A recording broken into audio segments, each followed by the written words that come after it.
It's going up. It's going up a lot. And let me just back that up a little bit because that's easy to say. I don't say things like that without a lot of analysis. There are three different ways to think about it. One is just some technical analysis. This is the third great bull market in gold in history. And when I say history, I'm only going back to 1971 because prior to 1971, gold was money. So you didn't have a bull market or a bear market. It was fixed to the dollar. The people who bang the table and say, give me a gold standard. I was like, well, be careful what you wish for, because in a gold standard, you're not going to make any money on gold because it's fixed, it's pegged to the dollar.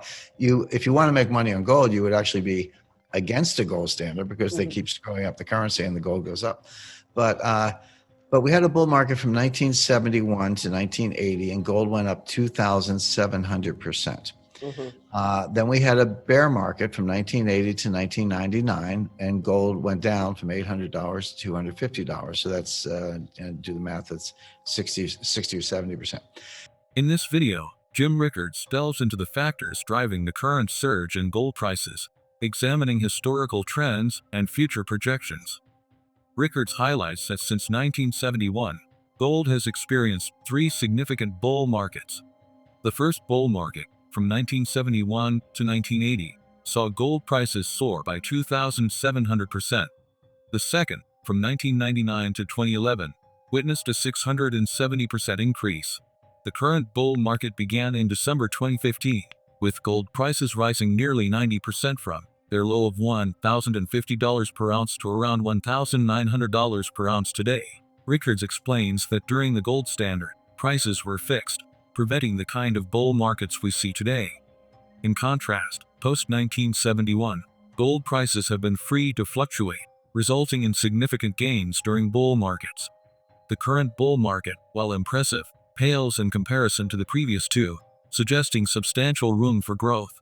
Rickards predicts that gold could reach $15,000 per ounce by 2025. This projection is based on the average gains from the two previous bull markets.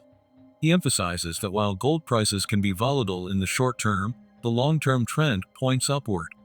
For investors, this makes gold a valuable asset, particularly in times of economic uncertainty.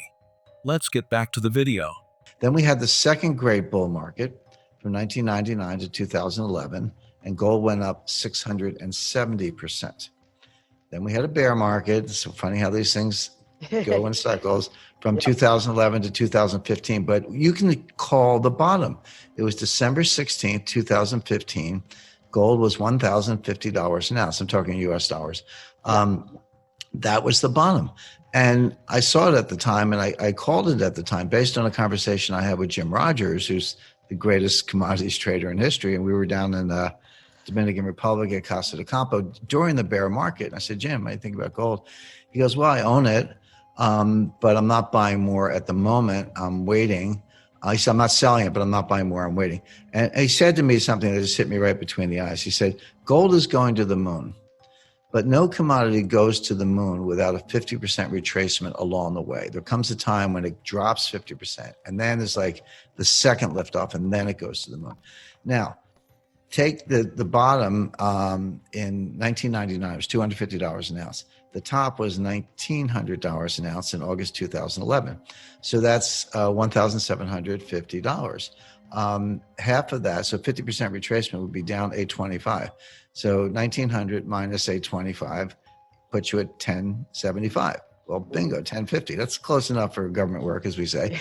So we had, when I saw 1,050, I talked to Jim Rogers about this earlier. When I saw 1,050, I said, okay, there's your 50% retracement. Using 250 as, you have to have a base. Using 250 as your baseline, up to 1,900, take that gap, down 50%, boom, 1,075, we were 1,050. I said, that's the low. Now it's getting close to 1,900 again. I mean, actually, on an intraday basis, I think it just kind of kissed the all-time high. It was like right there. So there's the full retracement of the bear market. But this bull market, the third great bull market, started December 2015. We are up almost 90%. You go from 1,050 to 1,900. That's about 90%, 86, 87%. Yeah. But bear in mind, the last two bull markets, remember what I said, 2,700% and 670%. So 85% is great, but when you get into like 600, 700, 800% or 2,000%, you're talking about $15,000 by 2025. So if we just did the average of the two prior bull markets, I'm not even talking about the higher of the two. Take the two bull markets, average the duration and the gain, and then apply it to December 2015. You get to the exact number is $15,000 by 2025. $15,000 now is by 2025. But people go, that's 4 years away. It's like 5 years away. I was like, yeah, but to get to from 2,000 to 15,000, you got to go 3,000, 4,000, 5,000, 6,000. You can make a ton of money. So that's where it's going. Now, could it go down tomorrow? Sure. I mean, the gold's volatile. I don't get too hung up on it because I'm kind of a buy and hold person. You know, I don't get too euphoric when it goes up, but I don't get depressed when it goes down. In fact, when it goes down, I like to see it go up for our listeners and our readers. But personally, I don't mind when it goes down because you can buy more at a cheaper price because I know it's going up. I know where it's going.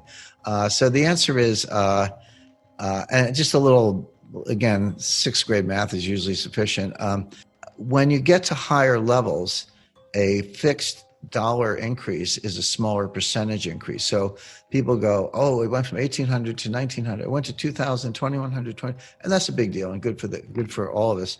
But those $100 increments get to be more and more frequent and more common because they start looking like 1/2 of 1%. 1/2 of 1% is not a big deal in the market.